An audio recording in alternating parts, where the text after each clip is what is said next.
অনেক দিন ধরেই ভাবছি দই কাতলা বানাবো, কিন্তু ফ্রিজে দইটাই ছিল না।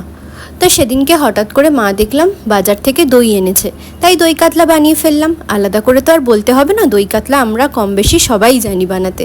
মাছগুলোকে ভালো করে হলুদ আর নুন দিয়ে ভালো করে ম্যারিনেট করে কড়াইটাকে ভালো করে গরম করে তেল গরম করে তার মধ্যে মাছগুলোকে এপিট ওপিট করে ভালো করে ভেজে নিতে হবে কড়া করে।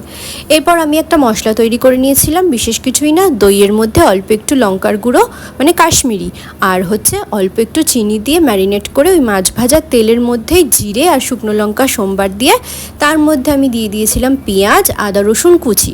এগুলোকে ভালো করে এবারে কষাতে হবে। কষিয়ে তার মধ্যে দিয়ে দেবো ফেটিয়ে রাখা টক দইটা।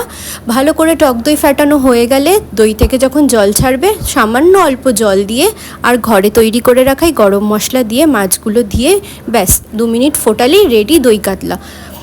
ভিডিওটা কিন্তু ভালো